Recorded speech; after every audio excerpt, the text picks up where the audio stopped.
Depois da derrota pro Corinthians, o ambiente no Vasco ficou tenso. Carille sendo questionado pela torcida e muitas dúvidas sobre o futuro do time no Brasileirão. Será que é hora de mudanças? No vídeo de hoje, a gente vai mostrar tudo o que rolou nos bastidores, as falas mais importantes e a reação da torcida vascaína. Fica com a gente que tá só começando.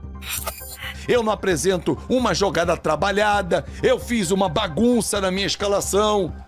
Porra, desculpa, mas eu fudi o time do Vasco hoje, hein?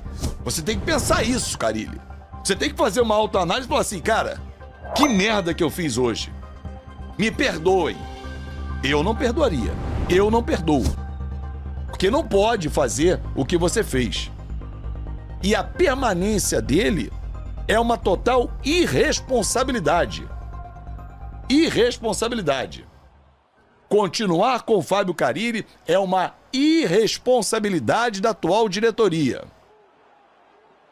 Porra, tá aí, um santista se manifestando aqui. Impressionante, cara. Impressionante. Como é que o Pedrinho, com tanto conhecimento, dava aula na televisão e sabe pra cacete de futebol, pode aceitar isso que a gente viu? Claro que os jogadores também têm culpa. Claro que os jogadores também têm culpa. Mas permanecer com ele é uma irresponsabilidade e concordo com o Evandro, um desrespeito ao torcedor.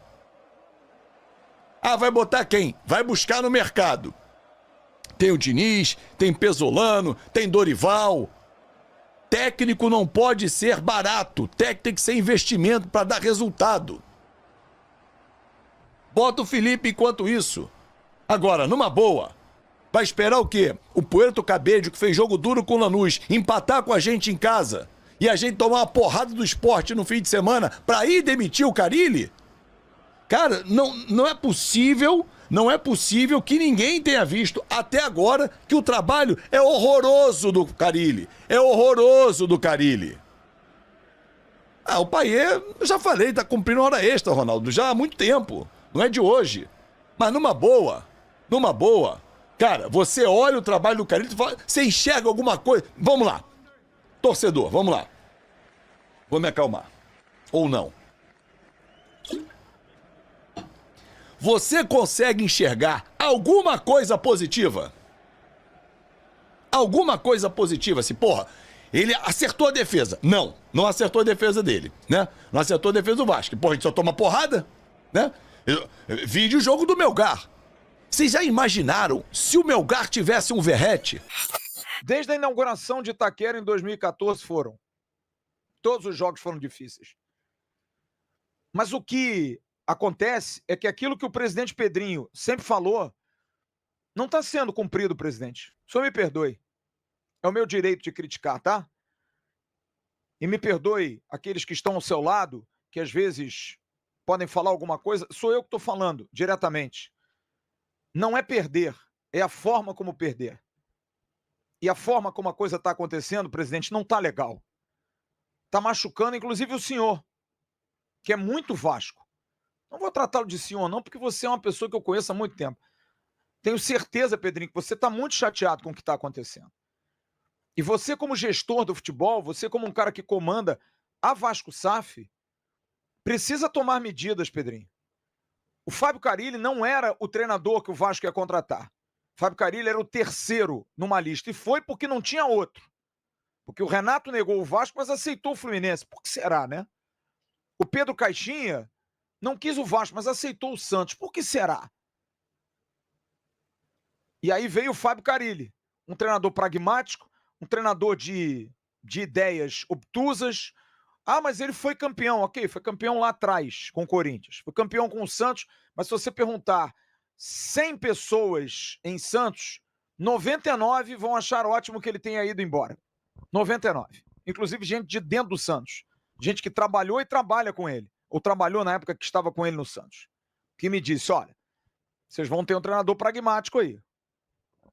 Agora, eu vou fazer um meia-culpa aqui. Porque a gente faz sempre a crítica ao treinador, que para mim é muito culpado pelas escolhas, porque eu acho essa coisa assim, não, o João Vitor errou hoje.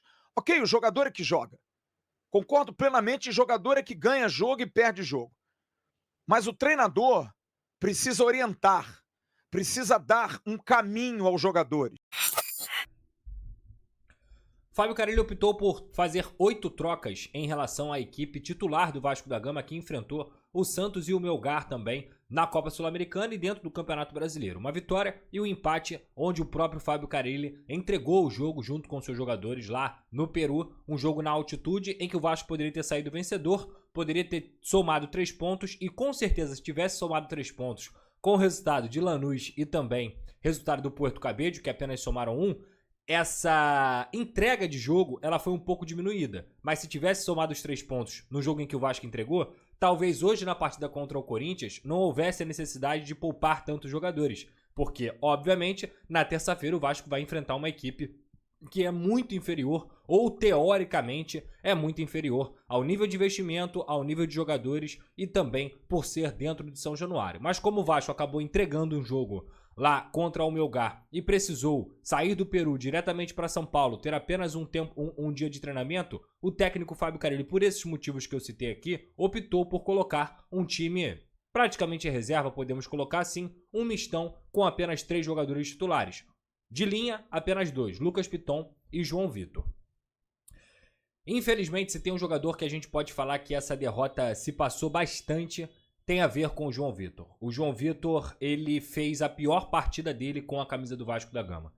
É incrível e triste ao mesmo tempo como o João Vitor individualmente foi muito mal no jogo hoje contra o Corinthians. Com e sem a bola, desde o primeiro minuto. Logo no primeiro minuto de jogo, logo no começo do jogo, ele entregando 2 bolas na saída de bola para o Corinthians. Depois, ele falhou nos 3 gols que o Vasco tomou. Os 3 gols que o Vasco tomou, teve falha do João Vitor. E óbvio, foram 5. Mas se for pegar esses 5 também, vai ter falha do João Vitor no meio. Então, uma partida completamente inadmissível para o que precisa jogar um zagueiro que é considerado o principal zagueiro da zaga do Vasco, principalmente num jogo onde ele é escolhido para ser o titular e ele é escolhido justamente para poder dar um pouco mais de consistência, não desfigurar um pouco essa equipe defensivamente. E eu falo sempre do coletivo, sempre vou falar do coletivo, a gente vai falar muito do coletivo, mas individualmente, a gente pegar a partida do João Vitor, que fez um jogo horroroso, pegar a partida do Puma, que cada dia que ele joga, ele mostra mais claramente ainda o porquê que o Paulo Henrique é titular absoluto. Não só por ser um jogador que vem contribuindo também ofensivamente, mesmo com problemas no terço final,